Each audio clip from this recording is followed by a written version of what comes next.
Hello everyone, welcome back. कैसे हैं आप लोग? आशा करते हैं आप लोग बहुत अच्छे होंगे। डियर स्टूडेंट्स, आज का ये वीडियो आप लोगों के लिए बहुत ही ज़्यादा इम्पॉर्टेंट होने वाला है, क्योंकि आज के इस वीडियो में हम मल्टीपल चॉइस क्वेश्चंस अर्थात बहुविकल्पीय प्रश्नों को हल करने की आपको बेस्ट ट्रिक बताने वाला हूँ। डियर स्टूडेंट्स, ये ट्रिक जो मैं आपको बताने वाला हूँ ये 99.99% कारगर है। डियर स्टूडेंट्स, तुक्का कभी भी 100% क्लियर नहीं हो सकता है, इसलिए मैं 100% दावा तो नहीं कर सकता हूं, लेकिन अगर आप लोगों ने इस स्ट्रेटजी को फॉलो किया तो इससे आपका बहुत ही ज़्यादा प्रॉफिट होगा। और ये जो स्ट्रेटजी मैं आपको बताने वाला हूं, तुक्का लगाने वाली, मल्टीपल चॉइस क्वेश्चंस को सॉल्व करने वाली, ये जो कंसेप्ट मैंने बनाए हैं, ये जो ट्रिक मैंने बनाई है, ये ट्रिक काफ़ी एनालिसिस के बाद बनाई है। So dear students, complete video ज़रूर समझ लीजिएगा। 5 स्टेप्स में मैं आपको यहाँ सिखाने वाला हूँ। उन 5 स्टेप्स को आप लोग ज़रूर समझिएगा, और लास्ट में अगर वीडियो पसंद आ जाएगा तो लाइक करके कमेंट सेक्शन में कमेंट करके अपने दोस्तों के साथ शेयर ज़रूर कर दीजिएगा। डियर स्टूडेंट्स, MCQ क्वेश्चंस जो होते हैं, जनरली आपका जब एग्ज़ाम होगा तो उसमें 4 ऑप्शंस होते हैं। ठीक है, देखो, फर्स्ट ऑफ ऑल मैं लॉजिकल तरीका सिखाऊंगा कि कुछ क्वेश्चंस आपको आ रहे हैं, कुछ नहीं आ रहे हैं, कुछ बिल्कुल नहीं आ रहे हैं, तो वहाँ पर आप लोग क्या लॉजिक लगाएंगे। और अगर आपको एक भी क्वेश्चन पूरे एग्ज़ाम में नहीं ही आ रहा है तो उस सिचुएशन में आप कैसे करेंगे, कम से कम आप पास मार्क्स ऑब्टेन कर सकें। तो डियर स्टूडेंट्स, सब कुछ डिस्कस करने वाला हूँ। अगर आपको कुछ भी नहीं आ रहा होगा तो मैं दावा करता हूँ कि आप किसी भी कंडीशन में फिर भी फेल नहीं होंगे। बस इस वीडियो को कंप्लीट ज़रूर देख लीजिएगा। डियर स्टूडेंट्स, MCQ क्वेश्चंस को सॉल्व करने की जो बेस्ट ट्रिक है उसको मैं 5 स्टेप्स में डिवाइड करूंगा, ऐसा मैंने कहा। सबसे पहला स्टेप जो मैं लेकर के चलता हूं वो है डोंट फॉलो सीक्वेंस। क्या है डियर स्टूडेंट्स? पहला है डोंट, खूब ध्यान से समझिएगा, डोंट फॉलो सीक्वेंस। सीक्वेंस को फॉलो नहीं करना है। इसका क्या मतलब है? वीडियो बहुत इंपॉर्टेंट है। काफ़ी ज़्यादा एनालिसिस के बाद, काफ़ी ज़्यादा मंथन के बाद ये कंसेप्ट मैंने आपको बताने का प्रयास किया है। जान लीजिएगा, बहुत ज़्यादा कारगर ट्रिक है ये। ठीक है, डोंट फॉलो सीक्वेंस। सीक्वेंस को फॉलो ना करो। सीक्वेंस का मतलब क्या होता है बच्चों? एक ऑर्डर, है ना, एक ऑर्डर, या आप उसको हिंदी में क्रम कह सकते हैं। जैसे जनरली हमारी जो हैबिट होती है वो क्या होती है, हम ऑफलाइन एग्ज़ाम दे रहे हों, ध्यान देना बच्चों, ऑफलाइन या हम लोग ऑनलाइन एग्ज़ाम दे रहे हों, उस सिचुएशन में क्या होता है कि हम लोग एक सीक्वेंस से करना स्टार्ट करते हैं। First question, second question, third question, fifth question, 6, ऐसे हम लोग मतलब 1 2 3 4 क्रम से करना स्टार्ट कर देते हैं। कई लोगों की स्ट्रेटजी ऐसी होती है कि वो उल्टा शुरू कर देते हैं, 100 से शुरू कर दिए, 99 कर दिए, 98 कर दिए, मतलब एक क्रम से वो करते चले जाते हैं, बीच में जल्दी से क्वेश्चन को छोड़ते नहीं अगर उनको आ रहा है तो सबसे पहली चीज़ तो ये है कि हमने लिखा है don't follow the sequence. Sequence को आपको फॉलो नहीं करना, मीन्स क्रम से आपको क्वेश्चंस को सॉल्व नहीं करना है। आपको ज़रूर ऑड लग रहा होगा, लेकिन बात को सुनिएगा, आपको सीक्वेंस को, ऑर्डर को फॉलो नहीं करना है। रीज़न बताता हूँ क्यों नहीं फॉलो करना है। कोई भी पेपर जब बनाया जाता है डियर स्टूडेंट्स, उसमें इजी क्वेश्चंस भी होते हैं और टफ क्वेश्चन भी होते हैं। उसमें ज़्यादा कैलकुलेशन वाले भी क्वेश्चंस होते हैं, कम कैलकुलेशन वाले क्वेश्चंस भी होते हैं। जब आप पेपर को सॉल्व करते रहते हो उस सिचुएशन में बीच बीच में ज़्यादा कैलकुलेशन वाले क्वेश्चंस आ जाते हैं, या कई सारे क्वेश्चन स्टूडेंट्स को फंसाने के लिए दिया हो तो इसमें उनका टाइम लॉस हो, तो उस सिचुएशन में अगर आप उस क्वेश्चन पे फोकस करो तो आपको लग रहा है ना कि ये कैलकुलेशन भले है लेकिन मुझे आ जाएगा, और उस पर आपने अपना मैक्सिमम टाइम वेस्ट कर दिया, तो उससे क्या होगा कि आपका टाइम मैनेजमेंट गड़बड़ हो जाएगा। इसलिए आपको सीक्वेंस से नहीं करना है। अब डियर स्टूडेंट, जब सीक्वेंस से नहीं करना है तो फिर करना कैसे है? अगला स्टेप समझिएगा। पहला स्टेप था डोंट फॉलो सीक्वेंस, इसका मतलब आपको समझ में आया होगा। अगला सुनिए, divide question paper in 3 parts. ध्यान से सुनिए, दूसरा स्टेप होगा dear students, divide question paper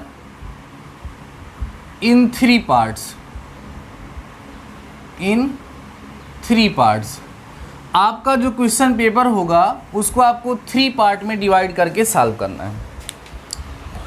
आप 3 पार्ट ना कह के इसको 3 स्टेज कहिए, ज़्यादा अच्छा लगेगा। 3 स्टेजेस कह दीजिए। पेपर को 3 स्टेज में डिवाइड करना है। समझने का प्रयास करो कैसे। 3 स्टेज कौन होंगे? ध्यान दीजिएगा, एक होगा डियर स्टूडेंट्स आपका फर्स्ट स्टेज, ठीक, एक होगा आपका सेकेंड स्टेज और एक होगा डियर स्टूडेंट्स थर्ड स्टेज। पूरे क्वेश्चन पेपर को इन 3 स्टेज में क्या करना है, डिवाइड कर देना। बता रहा हूँ, समझने का प्रयास करो, सबसे ज़्यादा इम्पोर्टेंट यही है, ठीक है, चिंता मत करो।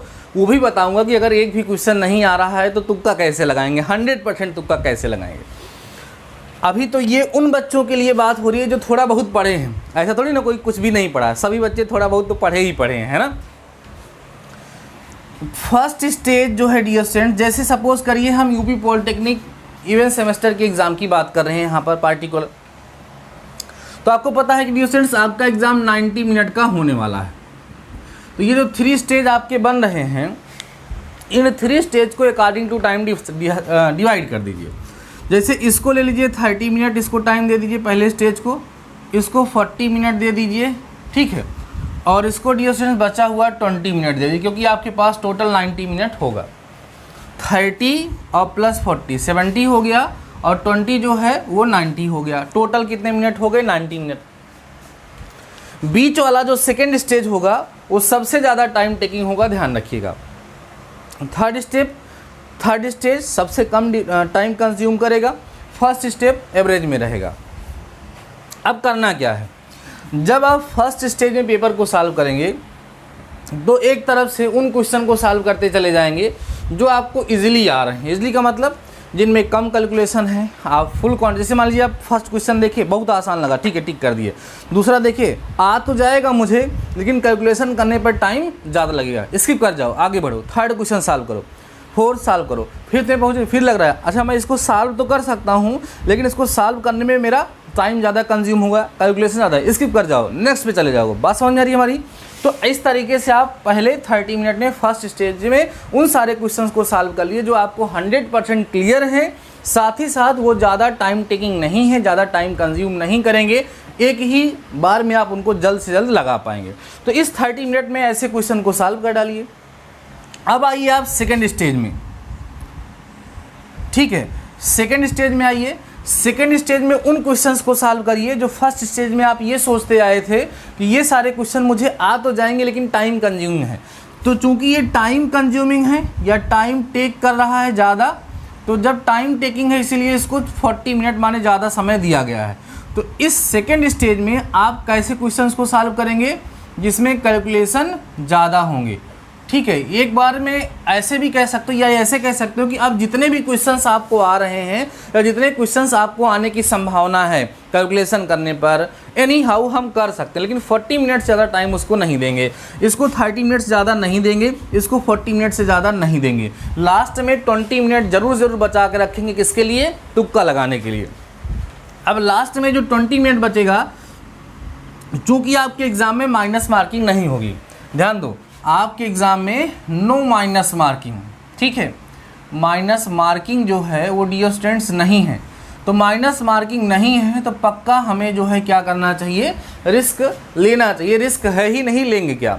अगर मान लीजिए निगेटिव मार्किंग होती तब मैं आपको कुछ और लॉजिक बताता, अभी यहाँ निगेटिव मार्किंग नहीं है, तो इस बचे हुए 20 मिनट में उन सभी के सभी क्वेश्चन को कलर कर देना है। चूँकि आपका एग्ज़ाम ऑनलाइन होगा तो क्लिक कर देना है उन सभी के सभी क्वेश्चंस को जो अभी तक आप लोग फर्स्ट स्टेज और सेकंड स्टेज में नहीं कर पाए हैं।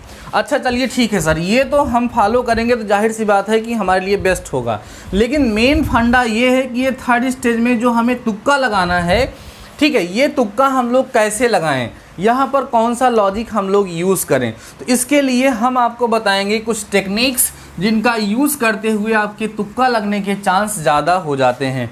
पहला है बच्चों एलिमिनेशन टेक्निक, ध्यान दो, किसका, तुक्का लगाने के लिए। अब थर्ड टॉपिक पे हम लोग चल रहे हैं। थर्ड टॉपिक हमारा होगा क्या, एलिमिनेशन टेक्निक। एलिमिनेशन टेक्निक, ठीक है। एलिमिनेशन टेक्निक क्या है, इसका यूज़ करके हम क्वेश्चन को ज़्यादा से ज़्यादा सही कैसे कर सकते हैं। इसमें 2 स्टेज आते हैं, ध्यान दीजिए, 2 स्टेज आते हैं आपके। पहला स्टेज आता है डियर स्टूडेंट्स की most odd option, most odd option को क्या करना है, एलिमिनेट करना है। ध्यान से सुनिएगा, जो मोस्ट ऑड ऑप्शन है उसको एलिमिनेट करना है। इसका मतलब क्या है, जैसे मान लीजिए मैथ्स का क्वेश्चन सॉल्व कर रहे हैं, उसके ऑप्शन में 3 है, 2 है ना, 5 है, फिर 11 दे दिया गया है। तो जनरली होता क्या है डियर स्टूडेंट्स, देखो कोई भी चीज़ 100% यहाँ सही नहीं है, लेकिन जनरली जो हमने चर्चा किया या हमने जो ऑब्ज़र्व किया, जितने भी एग्ज़ाम मैंने दिए हैं या जो एग्ज़ाम हो रहा है उनके पेपर्स को देख करके जो मैंने एनालिसिस किया और जो मैंने पाया है उसके बिहाफ पर मैं आपको बताने का प्रयास कर रहा हूँ। तो ये जो है एक रेयर ऑप्शन है, यह एक ऑड ऑप्शन है। अगर आप ये देखेंगे तो इन सबसे काफ़ी ज़्यादा हट के है, तो जो सबसे ज़्यादा हट के है वो कभी भी आपका आंसर नहीं हो सकता है। तो जो आपका आंसर नहीं हो सकता है उसको हम वहाँ पर एलिमिनेट कर देते हैं। तो हमारे पास केवल 3 ऑप्शन बचते हैं। अब उन 3 ऑप्शन में हम लोग कैसे तुक्का लगाते हैं, आइए उनकी हम बात करते हैं। जो अगर आपके पास 3 ऑप्शन बचे हैं, ध्यान दो 3 ऑप्शन बचे हैं, अब तो वहाँ पर हम लोग कैसे तुक्का लगाएंगे, ये हमारा चौथा पॉइंट आ जाएगा, अभी डिस्कस करेंगे। अब इसमें एलिमिनेशन टेक्निक में एक और होता है बच्चों, मैक्सिमम एग्जाम में आप देखिए नन ऑफ दीज का ऑप्शन होता है या कहीं कहीं ऑल ऑफ एबव लिखा होता है, मतलब उपरोक्त में सभी, इनमें से कोई नहीं, या लिखा होता है ऑल ऑफ एबव मतलब उपरोक्त सभी। तो मैक्सिमम ये देखा गया है डियर स्टूडेंट्स कि जहाँ पर भी इस तरह का ऑप्शन आता है यही वाला ऑप्शन जो है वो क्या होता है, करेक्ट होता है।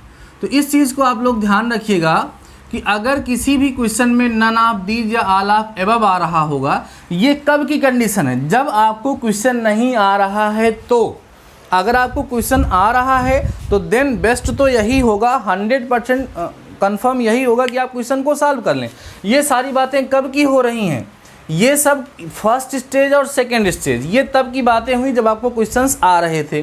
थर्ड स्टेज में ये बात हो रही है कि जब आपको क्वेश्चन नहीं आ रहे हैं, तो उस सिचुएशन में नन ऑफ दीज या ऑल ऑफ एबव जो ऑप्शन में होगा वो करेक्ट होगा, उसको आप लोग करेक्ट कर लेंगे। क्लियर हो गई बातें। चलिए अब आइए हम बात करते हैं, अगर हमारे पास 3 ऑप्शन बचे तो अब उस 3 ऑप्शन में हम कैसे बात करें। 3 ऑप्शन जब भी रहता है तो उसमें से सपोज करिए कि आपका ए आपको लग रहा है नहीं होगा, या आपको डी लग रहा है कि नहीं होगा, तो आपके पास कितने बचे, या तो ए बी सी बचा या तो बी सी डी ऑप्शन बचा। क्लियर हो रही बातें। अब यहाँ पर फिर से मेरी स्टडी ये कहती है कि मैक्सिमम क्वेश्चन में देखा गया है कि मैक्सिमम क्वेश्चन में ऑप्शन ए, ध्यान रखना, option A and option D, इनके करेक्ट होने के चांस बहुत ही कम होते हैं। चांस जो है वो क्या होता है, लेस होता है, अर्थात कम होता है।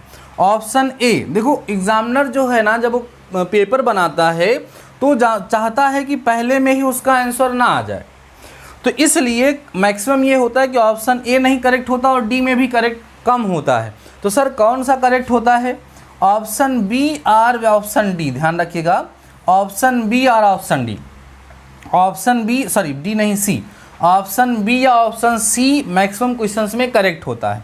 अब कहोगे सर और फिर लगा दिया, अब हमें डाउट हो गया कि बी करें या सी करें, तो याद रखिएगा बी और सी में अगर कोई एक आपको चुनना होगा तो आप कौन सा चुनेंगे, सी चुनेंगे। क्या चुनेंगे, सी चुनेंगे। ये सारी पूरी स्टडी है जो हमने आपके साथ डिस्कस किया। ये आपके 4 स्टेप्स हो गए, 4 स्टेज से मैंने इतना आपको समझा दिया। आपको समझ आया होगा हमारी बात, क्या क्या मैंने बताया। ऐसा मैंने कुछ हवा में नहीं बता दिया है, हर एक चीज़ लॉजिकली हमने सोचा है, उस पर विचार किया, एनालिसिस किया है, तब मैं आपको ये एक रिजल्ट, एक प्रॉपर तरीका आपको सिखा रहा हूँ। पहले स्टेज में मैंने आपको बताया क्या डियर स्टूडेंट्स, डोंट फॉलो। अभी लास्ट सबसे ज़्यादा इंपॉर्टेंट तो बची हुई है कि कुछ नहीं आ रहा है तो क्या करने वाले हैं हम लोग। डोंट फॉलो सीक्वेंस या ऑर्डर को फॉलो नहीं करना है। Divide question paper in 3 stage कैसे कैसे बनेंगे, क्या क्या देखना है, आप समझ में आ गए आप लोगों को। उसके बाद एलिमिनेशन मेथड क्या है ये भी समझ गए, 3 ऑप्शन मेथड क्या है ये भी समझ गए, पूरी चीज़ें क्लियर हो गई हैं। अब आइए हम लोग सबसे ज़्यादा पूछे जाने वाले क्वेश्चन पर चर्चा करते हैं कि सर मान लीजिए हमें पूरे पेपर में कुछ आ ही नहीं रहा है, ऐसी संभावना अब की बार ज़्यादा हो सकती है। क्यों भाई, क्योंकि पढ़ाया तो कुछ खास गया नहीं है। तो अब की बार ये संभावना ज़्यादा हो सकती है कि सर अगर हमें कुछ भी नहीं आ रहा होगा, एकदम हम ज़ीरो होंगे, तब क्या करें कि हम पास हो जाएं। तो उस सिचुएशन में आपको 100% क्वेश्चन में तुक्का लगाना होगा। अब एक थोड़ा सा लॉजिक सीखिए। आई होप आप लोगों ने प्रोबेबिलिटी पढ़ा होगा, प्रोबेबिलिटी पढ़ा होगा, जिसको हम लोग हिंदी में प्रायिकता कहते हैं बच्चों, प्रायिकता। इसको कुछ लोग संभावना भी कहते हैं, जिसको हम लोग पॉसिबिलिटी कहते हैं। क्या कहते हैं? पॉसिबिलिटी भी कह सकते हैं। आपको प्रायिकता निकालने का तरीका पता है, अनुकूल परिस्थिति, अनुकूल परिस्थिति और बटे बच्चों होता है कुल परिस्थिति। ठीक, ये होता है प्रोबेबिलिटी निकालने का तरीका। समझने का प्रयास करो, मैं क्या आपको बता रहा हूँ। हर एक चीज़ लॉजिकल बता रहा हूँ, मैथमेटिकल रूल के अंतर्गत सिखा रहा हूँ। कोई भी चीज़ ऐसी नहीं बताऊँगा जो न्याय संगत ना हो, जो पॉसिबल ना हो कि ऐसे कुछ भी उठाया और मैंने आपको बता दिया। अगर हम अपने MCQ क्वेश्चन की बात करें तो हमारे पास टोटल ऑप्शंस 4 हैं।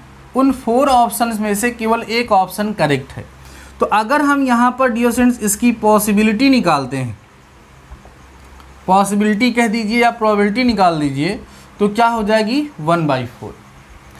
Number of favourable outcomes upon total number of outcomes, मतलब अनुकूल परिस्थितियाँ बटे कुल परिस्थितियाँ।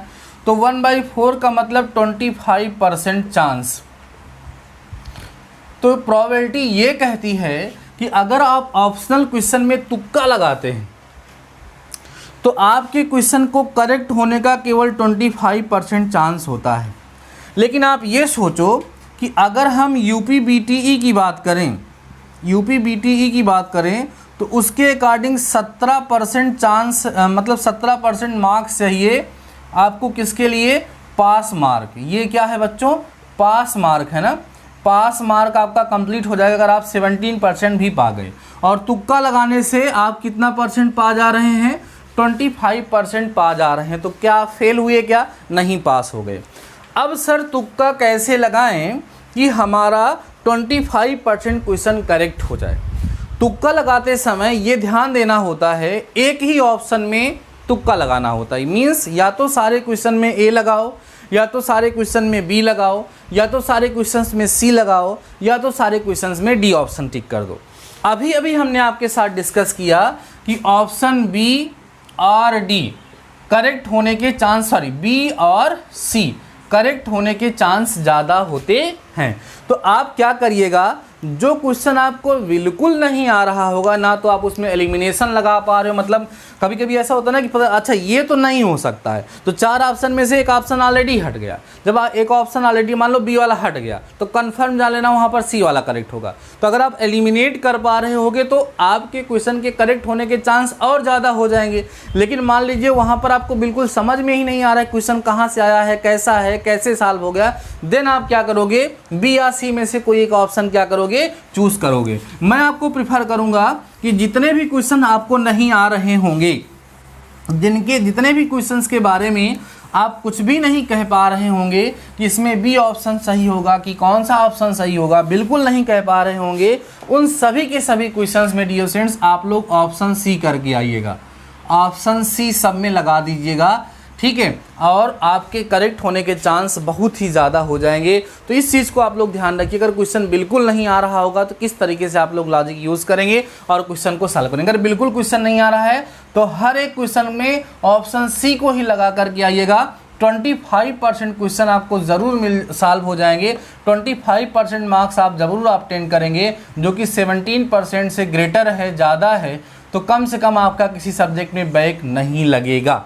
अब कोई तुक्का लगा करके आपको टॉप नहीं करा सकता है, वो तो आपकी किस्मत के ऊपर डिपेंड है कि हो सकता है ऐसा हो जाए। लेकिन जो तरीका मैं यहाँ पे आपको बता रहा हूँ, इससे आप फेल तो नहीं होंगे, ये पूरी संभावना है। तो डियर स्टूडेंट्स, मल्टीपल क्वेश्चंस को सॉल्व करने की जो कंसेप्ट, जो ट्रिक मैंने आपको बताई है, ये आपको कैसी लगी? क्या आपको लग रहा है ये काम करेगी या नहीं? क्योंकि मैंने हर एक स्टेप को काफ़ी डिटेल में समझा। जो मैं सोच रहा हूँ, मैंने केवल ये नहीं बताया कि ऐसे आपको करना है। ऐसे क्यों करना है, ऐसा क्यों किया जाता है, ये भी मैंने इस वीडियो में आप लोगों के साथ डिस्कस किया है। आशा करते हैं आपको सारी चीज़ें समझ में आई होंगी और पसंद आई होंगी। अगर आपको ये वीडियो पसंद आए तो कमेंट सेक्शन में ज़रूर बताना, अपने दोस्तों के साथ ज़रूर शेयर करिएगा। अगली बात यह है कि अगर आपको MCQ क्वेश्चंस को प्रिपेयर करने में, तैयार करने में प्रॉब्लम हो रही है, आपको ये लग रहा है क्वेश्चन किस लेवल के आएंगे, कहाँ से क्वेश्चंस बनेंगे, तो आप बताइए कमेंट सेक्शन में, मैं उस पर भी एक प्रॉपर वीडियो बना करके आप लोगों को समझा दूंगा। अगर आप अप्लाइड मैथ्स के लिए चिंतित हैं तो आपको बताएं कि आपके अपने चैनल DD मैथमेटिकल सॉल्यूशन पर लगभग 90% सिलेबस ऑलरेडी कंप्लीट हो चुका है। और अगर अभी तक आप लोगों ने अपना टेलीग्राम चैनल नहीं ज्वाइन किया तो उसको ज्वाइन कर लो। टेलीग्राम पर जाकर सर्च करो DD मैथमेटिकल सॉल्यूशन, वहाँ पर आपको अपना टेलीग्राम चैनल मिल जाएगा, जिसमें 8,500 विद्यार्थी ऑलरेडी जुड़े हुए हैं और उसका वो लोग लाभ उठा रहे हैं। बाकी डियर स्टूडेंट्स, आज के इस वीडियो में बस इतना ही। मिलते हैं नेक्स्ट वीडियो के साथ, तब तक के लिए शानदार रहिए और पढ़ते रहिए।